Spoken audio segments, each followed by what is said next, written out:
Please remain standing for the invocation. I invite all who wish to participate in prayer to reflect on these words.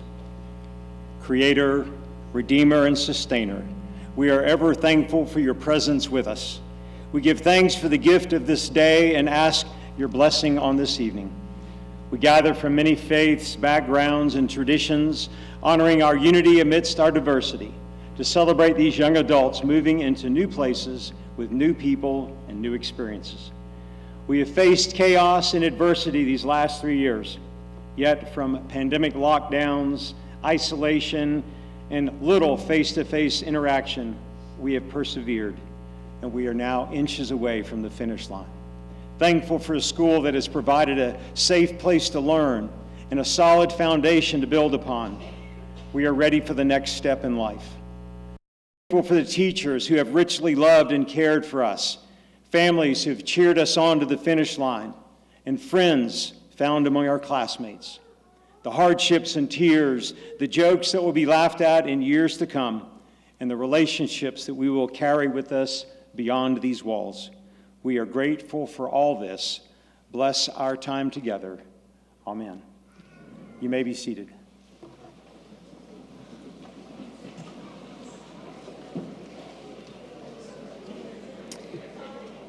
Thank you, Reverend Henry, and congratulations. Good evening, everyone. My name is Dr. Allison Gill, and I have the privilege of serving as provost of our wonderful college. I want to welcome all of you this evening to our baccalaureate ceremony to honor our graduating seniors. I know, too, that some of your parents have traveled very far to be here this evening. Bienvenue et bonsoir. Nous sommes très fiers de vos enfants et je vous remercie de nous les avoir prêtés pendant 4 ans. Merci. The baccalaureate ceremony is a time when we bring the graduating seniors together one more time as a community before graduation. That is at least our modern tradition. Originally, during the 15th century, graduates were also required to each give a sermon in Latin during the ceremony, not today, unless. All right, well, today I won't give a sermon either, and certainly not one in Latin, but I do want to talk about 2 things. The first, required reading lists, and the second is trenches. Intriguing. It wasn't until I was in about the 7th grade that I realized that all families did not have required reading lists as a matter of course.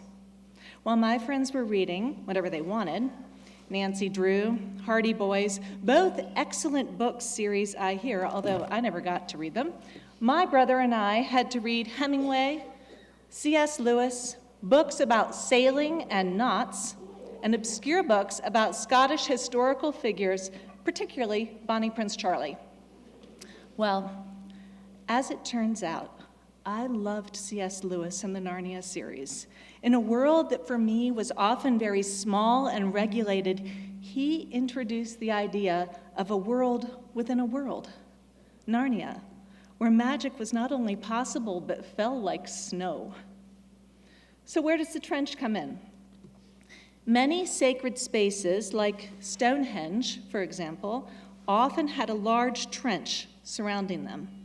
This was an actual physical barrier between the profane, the everyday world, and the sacred world of the divine.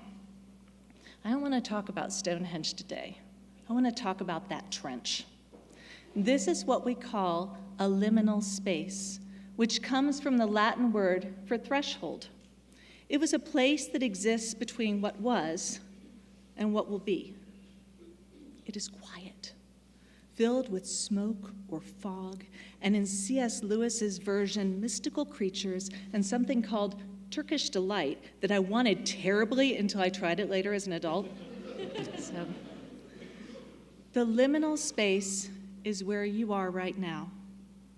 Class is behind you, exams done, recitals over, vows taken. You cross this threshold and are not yet in that new world that comes after commencement, but not still in the old world that you knew. And it's uncomfortable. It's hard to see clearly. It makes some people physically sick. anxious. It is the betwixt and between, and you are in it, my friends, until tomorrow. It is a place where you come unglued or deconstructed, as Dr. Vines called it when we were talking about this the other day. You don't have a choice right now. You are not the same as you were, and you are just floating in space. You will be put together again, but it won't be here in this liminal space, in this Narnia. So what can you learn from this place that you find yourselves in? Maybe that you're not alone. You have each other. This is a time when your friendships grow stronger, if that is even possible. Maybe it's a time when you say the things that you've meant to say but haven't yet. This is a time to acknowledge that this is scary and exciting and your heart is absolutely breaking. It's a liminal space. Strange things happen in this space. You look at each other differently. You feel things more intensely. I once fell in love in this space. It can happen. But know that you are firmly caught in this place that is not what was and is not yet what will be. Best to sit down for a while until the fog clears. It will tomorrow, and you'll be out of the trench. With so much uncertainty in this world, I want you to know that while you are floating, ungrounded, for now this is exactly how it should be and where you should be. It's the liminal space, this crazy, witching space where true and deep magic happens. A world within a world, and here we are. And if there is a thought that we can hold on to right now in the midst of all of this mist and madness, it might be this thing that my childhood companion, C.S. Lewis, said. And so, for a time it looked as if all the adventures were coming to an end, but that was not to be. I now want to bring to the stage the Highlanders, under the direction of Dr. Michael Hanna. The Highlanders include JoBeth Hilton, Grace Spoon, Allison Dion, Taylor Bletcher, Sydney Lyles, Abby Paulson, Brooks Jackson, Dustin Trafton, and Turner Henline. They will be singing When I Grow Up from Matilda. While they get set up, let me just introduce this, please. Whoa. For those of you seniors, as you understand this night and tomorrow, these are programs of transition. You know, you're going to not be a college student anymore necessarily. Now you're going to be an adult, whatever that means. Some of us still haven't figured that out yet. This song is about the transitions. This is from the musical Matilda, which you may or may not know. The movie is very popular. In Matilda, there are lots of children. And the children don't get along with the adults in the play very well. And so in this song, they're talking about their dreams, their desires, their hopes, their fears for what happens when they are no longer children, when they become adults. Think about those dreams that you have and those fears that you have as we present When I Grow Up.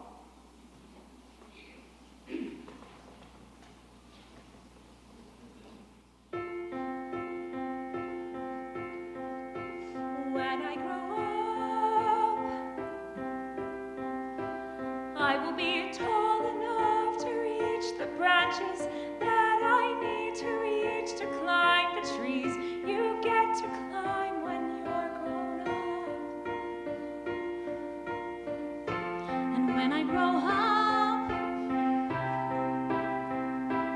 I will be smart enough to answer all the questions that you need to know the answers to before you're grown up.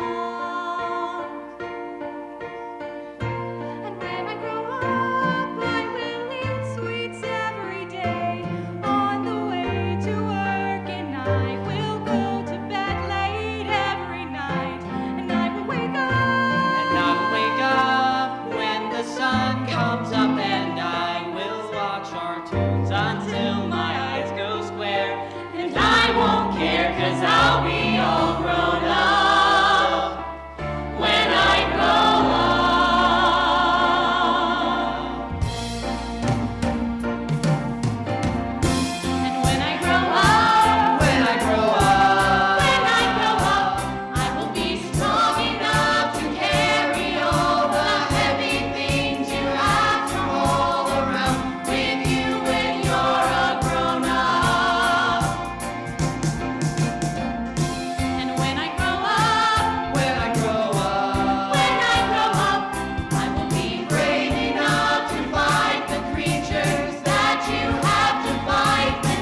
One of the traditions of the baccalaureate is that one staff member and one faculty member are chosen by the graduating class to offer comments.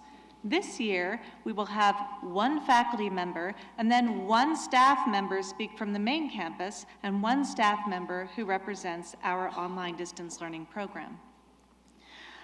Our first speaker, Riley Smithy, is someone who is well known on campus as the Director of Campus Life in Student Affairs. Over the past day, someone also told me that she loves the Jonas Brothers. So, to honor that, I'm not going to sing.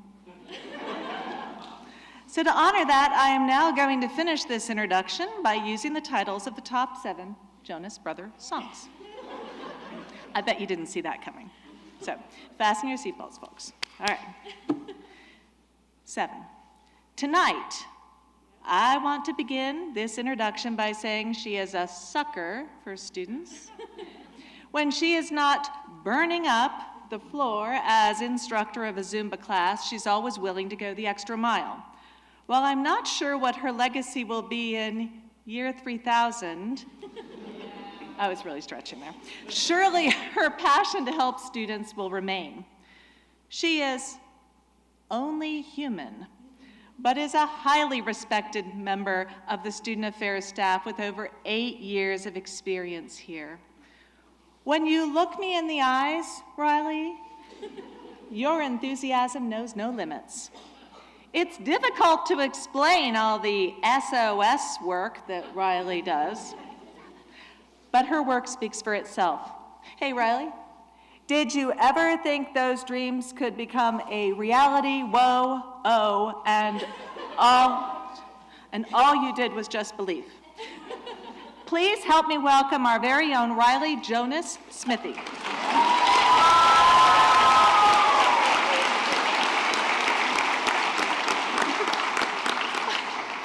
So I think that's the best introduction I have ever received, Dr. Gill.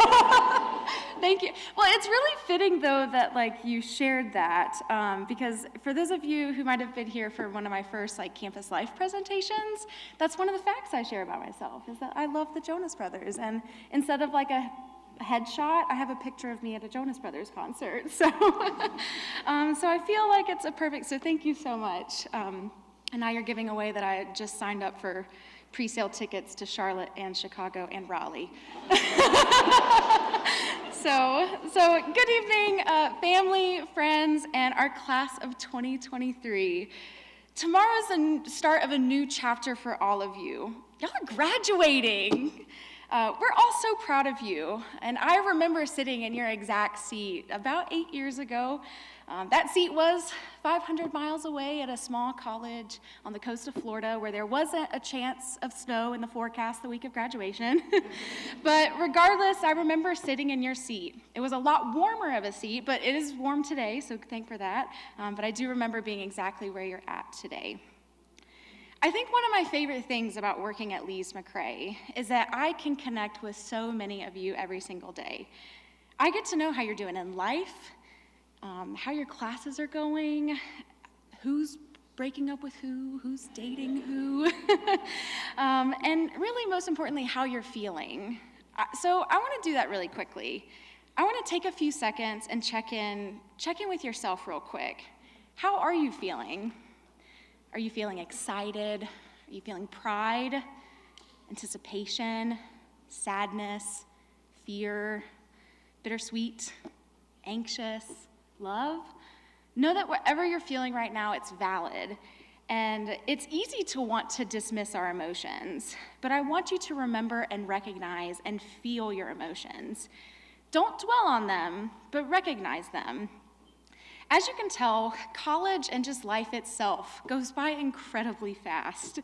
And just like life, our emotions can come on quickly and unexpectedly. But I want you to remember to relish and soak in those emotions in every moment and feeling. Make memories, laugh until your belly hurts, smile until your cheeks are sore, and cry until you have enough water to water the succulent that you planted at the Campus Life event a few weeks ago. But most importantly, I hope you feel loved. Know that everybody in this room that surrounds you tonight, and even people who might not have been here tonight, love and care about you beyond words. And I'm kind of talking a lot about emotions tonight because that has kind of been something I have personally been working on over the past year. And I like to keep it real with my students and all of y'all tonight. And I feel like it's something a lot of people can relate to. It's easy to let our feelings take over our lives. You know, sometimes when we feel certain emotions, we can feel scared, worried, or anxious about certain things. And this can cause us to not take action or try new things, which means we're letting those negative feelings take over and we're closing doors to opportunities before they're even open. And as a wise Dr. Jones always shares with me, and if you walk in my office, it's written in big expo marker letters on my whiteboard, don't limit yourself.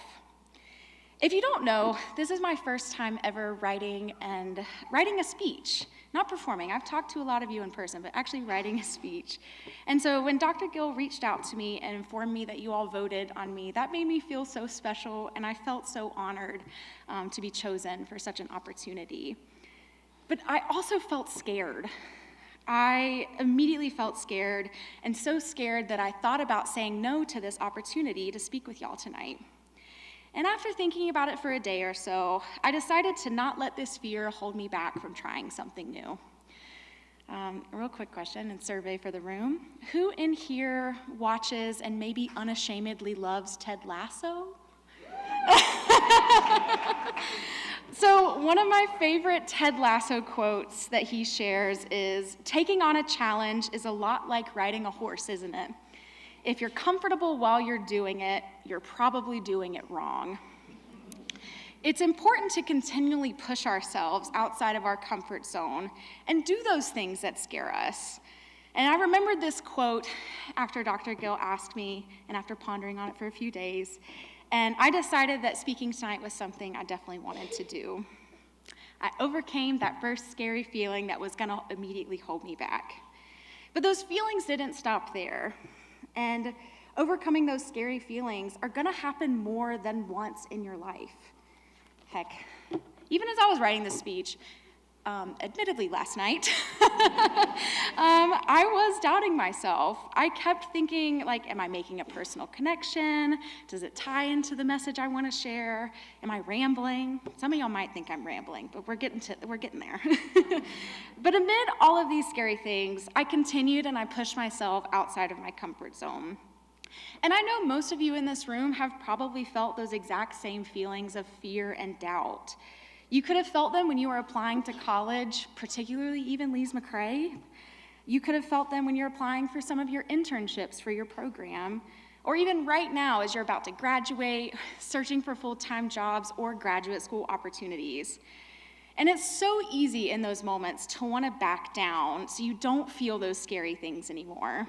But as the famous Abraham Maslow quotes, one can choose to go back towards safety or forward towards growth. And growth must be chosen again and again, and fear must be overcome again and again. But as I mentioned earlier, when you have these feelings, I want you to feel them. It's something I've been working on in therapy, so some of y'all may be able to relate, and it's an important thing to do. Acknowledge that those feelings are there, but do not let them hold you back. And up until this point, none of y'all have, and I'm really proud of you for that. Your time here at Lees-McRae represents years of hard work, determination, and sacrifice to get to where you are now. Remember your time here as a symbol of your perseverance and your commitment to achieving your goals. I hope that as you continue through life, future you never lets a few moments of negative or scary feelings hold you back from achieving your true goals and potential. Of course, as you move forward in life, you will face challenges and setbacks. And those challenges and setbacks are gonna make you feel angry and frustrated and sad and lots of other emotions. But don't let those moments discourage you. Think about everything you've already done to get to this point. You have been through hard things, and you can overcome whatever obstacles come your way. And even if you don't let those emotions get in your way and you go for it and you shoot for the stars and it results in a failure, remember that failure is not the end. It's an opportunity to learn and grow. Don't be afraid to take risks, try new things, and embrace the failure. These are going to be the moments that allow you to continue growing as an individual and leave an impact on the world. I want to congratulate you again on this incredible achievement. You all have worked so hard, sacrificed, and persevered, and now you're ready to take on the world and make an impact. As you move forward in life, remember that you are capable of achieving great things. Work hard and don't limit yourself. And remember this final Ted Lasso quote. You might say impossible, but all we hear is that I'm possible. So congratulations, class of 2023, and best of luck in whatever comes your way.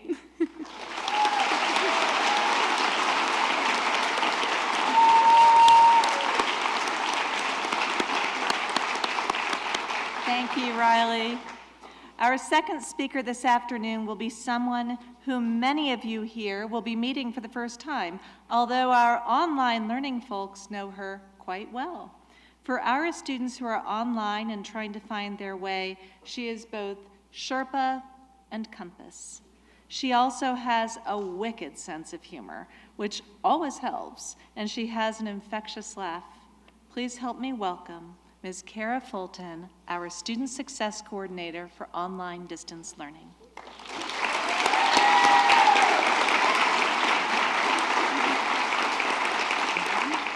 Thank you. Well, good evening, everyone. I feel so honored to work at Lees-McRae and to be with you all tonight. When I was first asked to speak, I was quite speechless, and that's which doesn't happen often, as I have not been with the school long. Despite, even with just beginning what I hope to be a long tenure with Lees-McRae, the students I get to serve have become very dear to me. In my role, I specifically work with our online and distance learning students, and like all our Bobcat students, they come to us with a heart to make a difference in the world and in the lives of their family and communities. Now, their story is a little bit different in the fact that most within our ODL program are closer to the finish line of graduation. Some are caring for family, and most are working full-time, which for some includes running a business or managing a company, yes. Now, the key is that they all have a story, a common thread of enduring through various life situations to finally achieve their dream of obtaining a bachelor's degree. Now, as I pondered on what I wanted to share at the ceremony, the word story kept jumping out at me. Kerry Washington, actress, producer, and director, has a quote which states, "Your life is your story, and the adventure ahead of you is the journey to fulfill your own purpose and potential." As you finish your tenure with us at Lees-McRae, another chapter of your life story has been written. I really want you to take a few moments to think through the elements, the aspect of this particular chapter. The highs, the lows, the absolute triumphant moments, some that I got to share, the relationships that have developed, the aha moments, which I know were many, and the knowledge obtained that hopefully has ignited a thirst for lifelong learning. Now, I'm an avid reader. My son knows this. He's over there reading his Wimpy the Kid book, right? And I love to hold a good book in my hand. What I find wonderful about a book is that they obtain a history of historical events, instructions, life situations, or just one's imagination. This moment will become another part of your personal history. Yet, I don't want you to get stuck in this moment. For as the quote states, the adventure ahead of you is the journey to fulfill your own purpose and potential. My hope is that as you journey with us, you have discovered or have begun to see your potential, as it is very great. That a fire has been lit that will continue to burn as you march ahead to conquer new goals, overcome new challenges, and inspire those specifically chosen for you to influence. Now, for everyone, the road ahead looks different. Some will continue their education, Others will advance their role with a current employer, and others will transition to a new role altogether. Either way, the road leads to starting a new chapter. And I urge you not to forget about the lessons learned or be afraid to revisit the circumstance surrounding that lesson, as it will aid you as you face similar or new challenges in the future. Lastly, my father once said to me, "It is all about finishing what you started." And believe you me, he had to say that many times to me. Okay. Right, it's about finishing what you started. So there are times where people express shame for the delays they have had in life. For some, it means how long it took them to complete their degree. But I always like to remind a person that it takes great strength, tenacity, and courage to keep getting up, coming back, and pushing through. And my students know we've had those conversations, right? But you did it. You have finished what you started, and you did it successfully. I encourage you to not stop. More adventure and success await you. Believe me, you have already inspired so many, including myself, our staff, our faculty, and your family. So to our distinguished graduates, congratulations. Continue being brave, continue being strong, and continue to make your Bobcat family proud. Thank you, and God bless.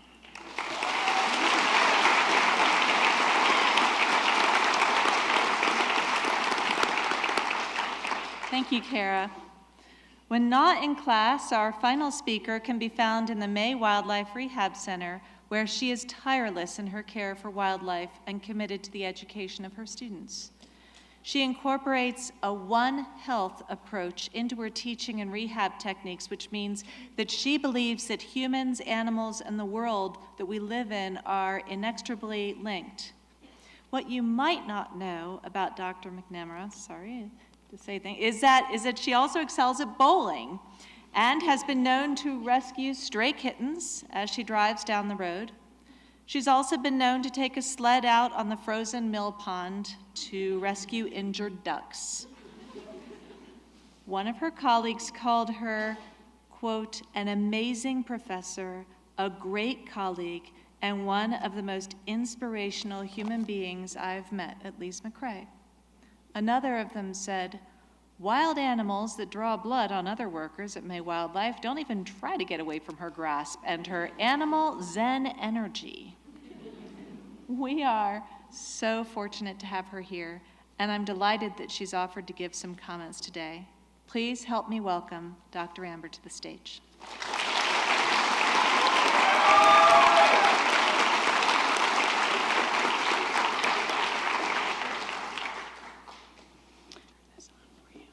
Graduates of the class of 2023, a heartfelt thank you for the invitation to speak. Lees-McRae faculty, staff, families, and community, thank you for being the support, the encouragement, and inspiration that these students needed. As I was contemplating what wise words I could share with you, I started thinking about what college-age me would have wanted or needed to hear. Then I began to think about who I was when I was preparing to graduate from college. Enthusiastic, a little eccentric, awkwardly introverted, and definitely uncertain. And then I started to think about my colleagues and how different all of our journeys have been since that time in our lives, as will yours. So as you look forward to what's next for you, I hope you'll join me in revisiting some of your brave Lees-McRae staff and faculty during our college years. It's been said that to know where you're going, you first have to understand where you've been. But it's probably no secret that at that time in my life, I had no idea where I was going. I suspect that many of my colleagues then, and probably you all now, share that uncertainty. Although that's unsettling, that's an amazing place to be, as there are pathways and side streets and back roads of your life that you didn't even know you will discover. Remember, too, that although we all have sat where you're sitting, none of us has walked in your shoes. We have all felt the dizzying mix of emotions, anticipation, indecision, exhaustion, but hopefully a well-deserved sense of accomplishment. Take a moment and recognize that. Know that it is your hard work and commitment that have gotten you this far, and your own determination and resourcefulness and maybe some stubbornness that will serve you well into your future. And as we all have, you'll make mistakes. You'll have bad hair days and tell bad jokes that fall flat and have moments where you truly don't know what to do. And you'll figure it out. As you look forward, have faith and rely on the attributes that have gotten you this far. Lean on the keystones of your Lees-McRae experiences: teamwork, perseverance, integrity, and hope. Let them guide you, but know for certain that who you are right now is not who you'll be. That part is up to you. Find what makes you you in the places that count. Understand your own truths, what you're willing to stand up for and fight for them. There is literally no one else on earth better prepared to be you than you.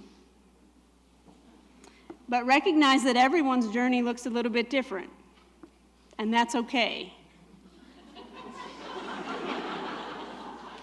Embrace the diversity. I'd also like to share some advice from my colleague and friend, Dr. Billy Carver. He said to me, if you don't toot your own horn, no one else will. So I dare you, class of 2023, find that thing that you are so passionate about that it makes you want to toot your own horn. But to counter that sentiment, be sure to toot someone else's horn too. Believe me, it matters. My hope for you, soon-to-be graduates, is that one day you'll have the opportunity to look back and reflect on this moment.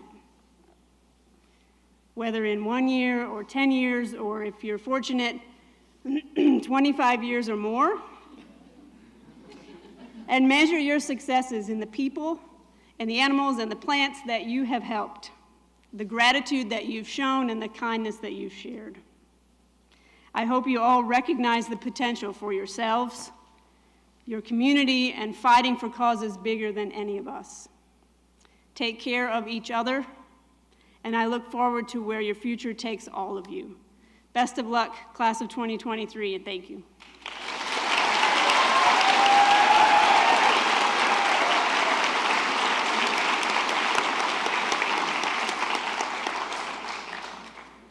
We now come to another highlight of the evening, and I would love to welcome Dr. Michael Hanna, who will be talking us through the hooding ceremony.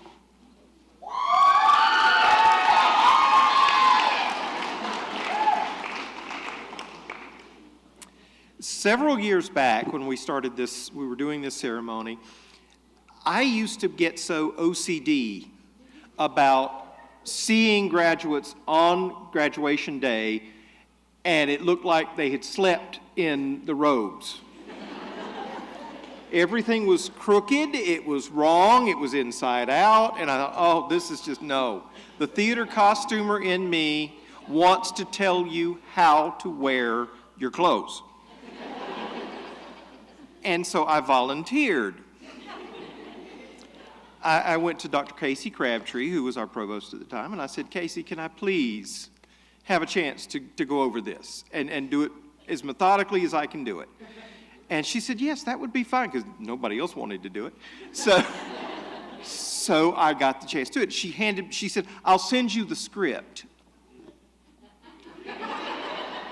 So she sent me the script, and I looked at it, and I emailed her back, and I said, Casey, thank you very much for the script.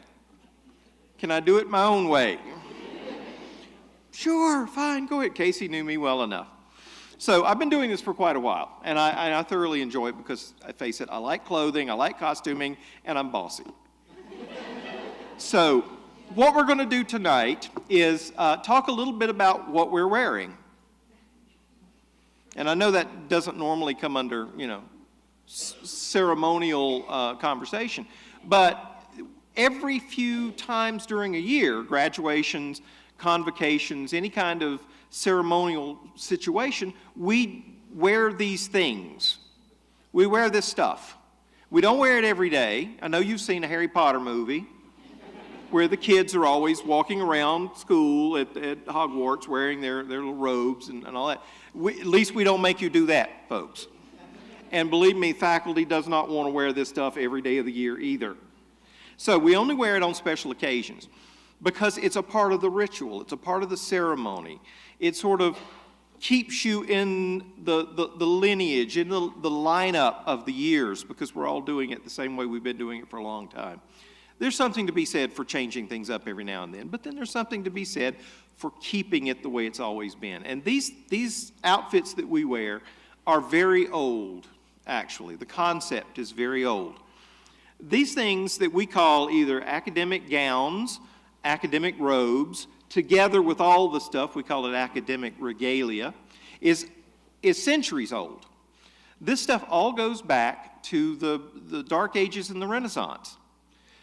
Back then, most of the people who were the most educated were either clergy, they church members, priests, or they were very, very wealthy, royalty. And these monks who were getting their educations, of course, they worked in drafty, cold, damp monasteries, no heat pumps, no central air conditioning or heating. So they wore very heavy woolen robes, and they had hoods they could pull up over their heads, because you know how they wore the hair with, you've seen Friar Tuck, with the little ring, and they had to have something to keep warm. Well, that kind of became a uniform for someone who had an education, because if you saw someone dressed like a monk, you knew they probably were more educated than you were, if you're an average person in the Renaissance or Middle Ages. And then, as it moved on, as history moved on, we started getting the idea of universities and colleges where other people could go, not just clergy and not just royalty. And yet this idea of wearing something that sort of separated you from everybody else took hold. And they sort of kept the idea of the robes and the hoods, although things are going to change considerably. They got to get fashionable. No longer are you wearing a formless, heavy robe. Now you've got to have something that's got a little color and a little flash to it. Plus, they start becoming standardized. At least now they are. If I ordered this robe a few years ago from a company, they're going to make the same kind of a robe. They have the same choices depending on what you tell them your degree is and your field of study and all of those things. There are organizations that police this, that make sure that things are looking like they're supposed to. Although some colleges do let you have a little leeway. You'll see some of us out here wearing robes that are not black. Colleges will have gotten to where they let you wear different color robes, but most of them are black. You see we wear the hoods. You see the different sizes and styles of the robes. So all of these things, they color code us, and they give us by silhouette a lot of information. So when you see all the faculty out there tomorrow, and graduates, when you're out there in your robes, if you know the cues, if you know the codes, you can tell a whole lot about each one of us just by looking at what we're wearing. And in your program tomorrow for graduation, there is a little page that explains a lot of this stuff, that tells you what some of the colors mean, what the robes mean in terms of how they look, because they are very different. So one thing we're going to do here in a minute is I'm going to teach you how to wear the hood, graduates, the right way, hopefully. You're not everybody. You were there this afternoon. You see there's quite a few people who are not here who are going to graduate. So you get to be the fashion police tomorrow and fix them, because we can't go around and fix everybody. We want everybody to look good. So I need my models. I've got Dr. Gill, I've got Jo Beth and Miss Rita. They're going to model the different levels, so we give them a little hand. You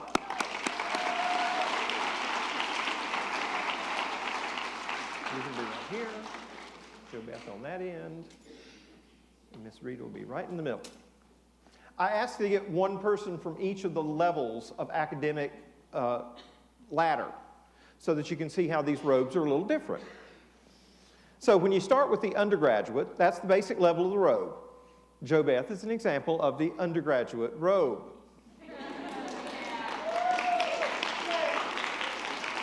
And if you know Jo Beth, she's probably very upset that it's not pink.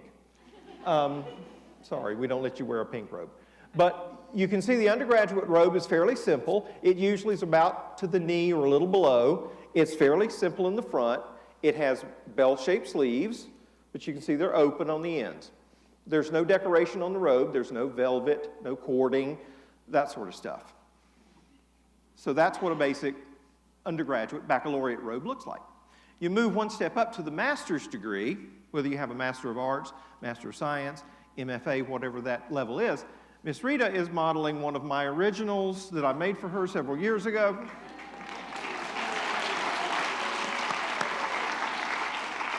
I do take commissions. But the master's robe is usually a little bit bigger. The farther up the scale you go, you'll notice the robe gets bigger and flashier. I don't know if that's a sign of how our egos are growing, maybe, but the robe gets a little bit fuller. The biggest difference in a master's robe is those what I call batwing sleeves. They're an unusual sleeve. You can go back and do some research on fashion in the Renaissance, and you will see people wearing outfits with those kinds of sleeves. So this is a Renaissance leftover. And they're really good because they've got little pockets. You can put your keys, your phone, your cell phone, your Diet Coke, whatever you want to put in there. So that it gives you a little coverage. But again, the robe is still relatively plain. It doesn't have velvet or cording or anything. When you get up to the doctoral level, that's the highest you can go in the academic standards. You get up there, the robe is bigger. You can see from Dr. Gill that it's a little bit thicker, fuller. It can be worn open or closed, either way. They also decorate the robes. You'll see on these, on hers and on mine, you've got the stripes, and you can make it, you can put the little gold on it or not. It can be black. It can be different colors. Blue is usually for PhD, which is Doctor of Philosophy. There are other doctorate levels, and you may see different colors for those. The sleeves are these what we call bishop sleeves. They're like a bishop, if you see a Catholic bishop wears. They're closed with a cuff underneath, and they hang down, all poofy. And it's got velvet down the front and velvet on the sleeves. The color of the velvet, again, can tell you a little bit about the degree, the area of study that this person achieved. Now, the other thing that's different are the hoods. The hoods have become purely ceremonial. Don't try to put the hood over your head like you would a regular hood. You will strangle yourself. They're not designed for that anymore. But you'll notice in a minute, y'all are going to be wearing these. You can see that the undergraduate hood is about 3 feet long. There's velvet on the outside, on the collar, and then there's colors on the inside of satin. The satin on the inside tells you what school granted the degree. So you all have the green and gold of Lees-McRae. So if you know the school colors, for every one of the faculty and anybody else that wears one of these, you can tell a little bit about them because you know where we came from, or at least where the degree came from. The velvet on the outside tells you what degree, what area it is. Then the master's robe is a little bit bigger. Again, the robe's getting a little bigger and the hood gets a little bigger, a little longer. Now it's down to about 4 feet. It still has the same velvet around the edge, and it has the colors on the inside. So Ms. Rita graduated with her master's degree from ASU, black and gold. And then the outside says it was physical education. Then, for Dr. Gill, you'll notice that with the PhD, it gets down to about 5 feet or so, 4.5, 5 feet longer, has a little bit of a capelet on it. It's longer. Now, there is a hood here. But again, don't try to put it over your head. Now I'm stuck. There we go. And again, the colors here are University of California, and she also has her master's from Memphis. So again, we've got the velvet. This little thing here just helps hold it together so it doesn't flop wide open.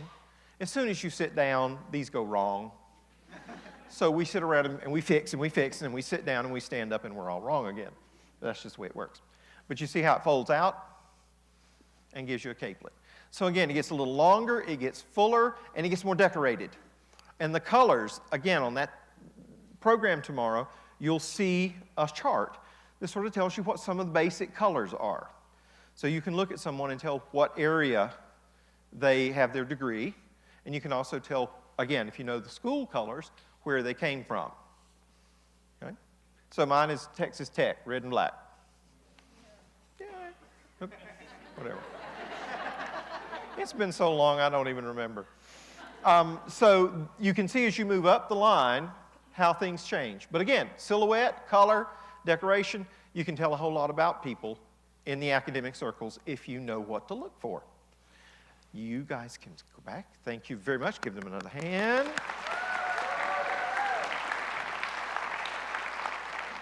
Now, what we're going to do with it, this is where you actually get to do something. And you don't just get to listen to me talk. But what you do, graduates, what's going to happen is the deans are going to come around, and they're going to be on the front row, and they're going to help, and we're going to go up the rows. We're going to do this as methodically, efficiently as we can. What will happen in a minute is the front row will stand. The deans will be down here to help you if you need help. The second row will be ready, got your hood ready to go. The deans will hood you guys. They'll put the hood on you. Then you will turn around, second row will stand up, and you turn around and face the back. Then the front row will put the hoods on you. Then, when you're ready, third row stands up, turns around, goes that way, you guys turn around, and we just hood up the rows, and the deans will wander up the aisle to help as needed. Okay? This is the way this works. Hold the hood like that. The velvet is up here. There's your little tail. And the satin is on the inside. You see there's a little string here. Okay? And this thing points. It has a little point on it. And there's your string. The string goes right here. So Joe Beth, come here. Turn that way. This is what's going to happen. You're going to take it like that with the string pointing that way. I'm going over the back of her head with all the hair. And it's going to go over. You fluff your hair. If you'll turn that way. And then this gets turned out just a little bit so we can see the colors. Turn back around. And you'll see this is right at the neck. That's the little point. Okay? You can't do this. You don't get a degree tomorrow. Okay? Lynn and her staff will just keep them. Okay. So this is the way this works. Okay? Are we ready to try this and not strangle anyone? Yeah. Some of you who are taller, you may have to kind of squat down. Somebody in front of you is a little shorter. Let's make it easy. Thank you. You can go sit back down. Okay, deans, would you assist, please? Front row, if you'll stand. If you'll give your hood to one of the deans, there's 5 of you, so we got more deans than we got students. You put it on, you fluff the back out just a little. Like I said, as soon as you sit down, it goes wrong, but that's okay. And you just make sure the point is at your neck, at the center of your chest. Okay? Now, second row stand. Hand them your hood. Turn around and face the back. Nope, water bottle. Yeah, you may have to do more than one. These rows go up at an angle. If you have trouble, ask a dean.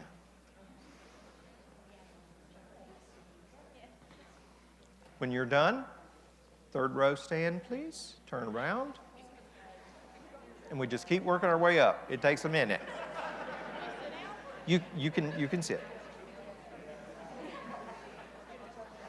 So when you're done, you can turn back around and sit down. Be careful of glasses and jewelry. Don't hang it up.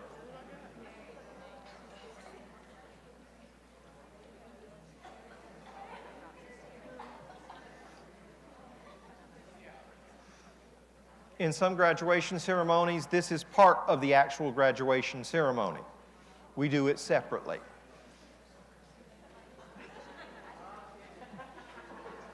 But sometimes that becomes sort of an official designation that you're a college graduate.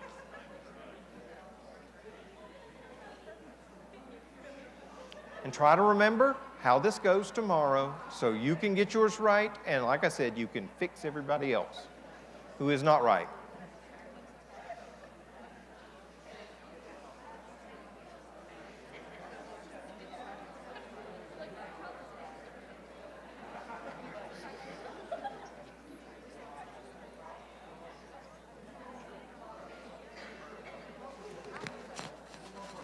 And you may have noticed with that little string on there, if you have a shirt with a button on it, you can unzip the robe a little bit and you can put the button, use the button to anchor with that little tab. Keeps it from choking you. If you don't have a shirt with buttons, you can use a safety pin and pin it to your shirt or your blouse or whatever you're wearing. Just a little tip to keep you from strangling yourselves.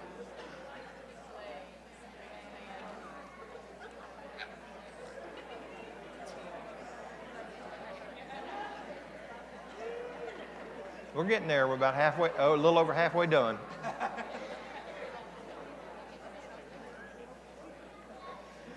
This doesn't take nearly as long as listening to all these names tomorrow.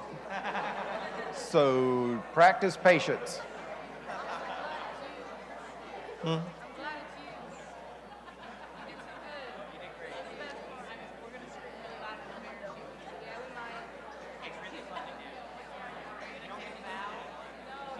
You have to go get another degree.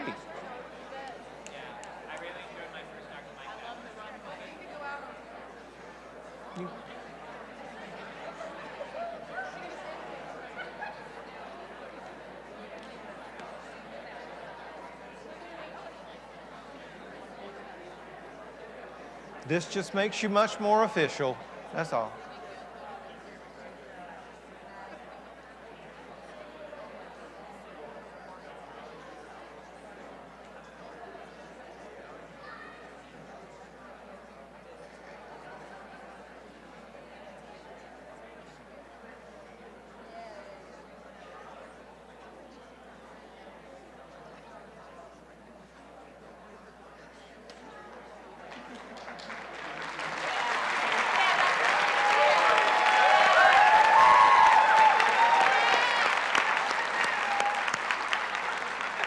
So that's one step closer to being a college graduate. And so I want to wish you congratulations and best of luck tomorrow, and don't trip on the grass.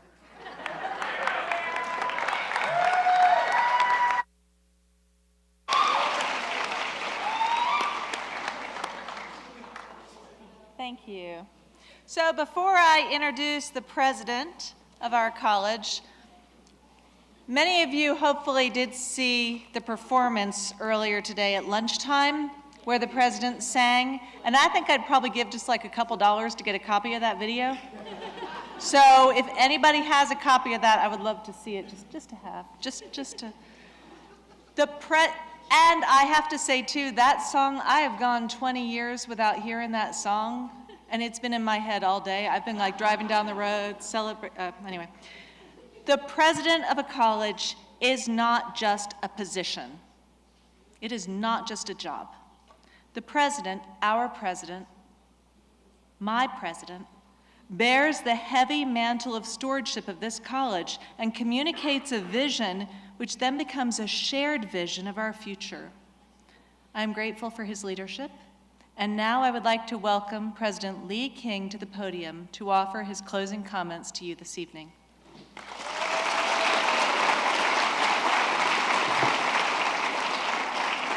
Okay, I have to fix my hood. So if you weren't at lunch today, I've said you're not going to remember anything I say, but you might remember something I sing. And I sang the first stanza of Celebration by Kool and the Gang. Riley's generation has the Jonas Brothers. My generation has Kool and the Gang. But I promise you I'm not going to sing tonight. Although I do hope you have a good celebration this weekend, and in fact, as we celebrate you. I promise you that my remarks will be brief, but to our graduates of our class, congratulations. Parents, thank you for entrusting your students to us, and we hope that your 4 years here at Lees-McRae has been spectacular, and it's certainly been spectacular for us as we have worked with you and nurtured you over this time. Each year at Christmas, my mother-in-law gives each one of her adult children and their families a new 365-day devotional book for the year ahead. As sure as snow globes and candy canes, it's a guarantee that a new devotional book is part of every Christmas celebration. As I was reading the devotion for April 30th just last week, I was introduced to the perfect set of principles to share with you tonight as you prepare for your life away from Lees-McRae. I may also be showing my age here, but I know some in the audience will know this person when I say, how many of you have ever heard of John Wooden? I know Kevin Phillips does. Kevin raised his hand back there in the back. John Wooden was the legendary basketball coach at UCLA, who in his career won 10 national championships. Even more remarkable, those 10 happened in a span of 12 years, and it included an incredible run of 7 in a row. To put that into perspective, Coach K has only won 5 championships. John Wooden was a masterful coach, but the Wizard of Westwood, as he was known, was an equally impressive teacher and a lecturer who left behind a vast knowledge base on how to succeed in sports and in life. I want to share with you this evening John Wooden's 7-point creed. These maxims were given to Coach Wooden when he was young by his father, and I think they're particularly timely for you as you begin to make your first steps away from Lees-McRae and into your future. Hear the coach's creed. Be true to yourself. Help others. Make each day your masterpiece. Make friendship a fine art. Drink deeply from good books, especially the Bible. Build a shelter against a rainy day. Give thanks for your blessings and pray for guidance every day.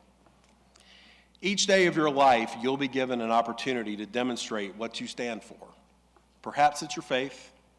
Perhaps it is a very strong set of deeply held personal beliefs. Perhaps it's standing up for others. Be true to who you are. Find opportunities to be helpful. Be a friend. And above all else, be thankful and appreciative for the blessings you have. When you need guidance and inspiration, look heavenward. And in looking heavenward, you'll find the path you need to take. Best wishes to you on your commencement tomorrow, and I want to thank you sincerely for allowing Lees-McRae to help mold and shape you over these past few years. Congratulations, class of 2023.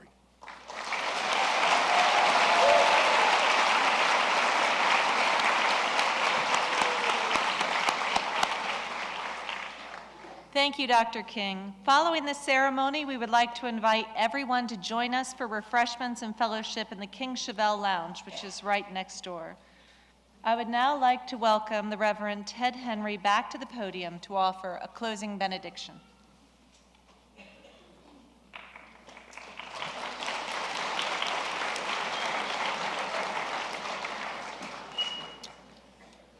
Let us pray.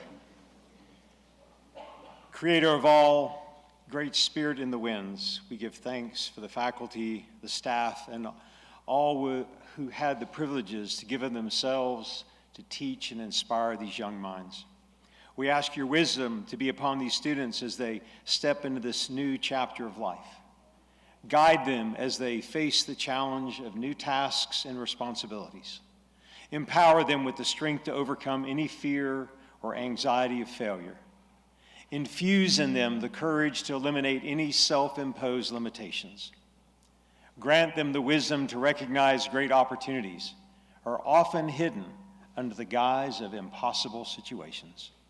Enable them to act morally and ethically, helping them to realize the decisions they make daily will determine if they live a life of excellence or one of mediocrity. And help them know that true success comes from serving mankind and treating others with kindness and compassion. Show your mercy and grace in our lives, and give us humbleness that we may continue to seek wisdom from you. All this we pray in your precious name. Amen.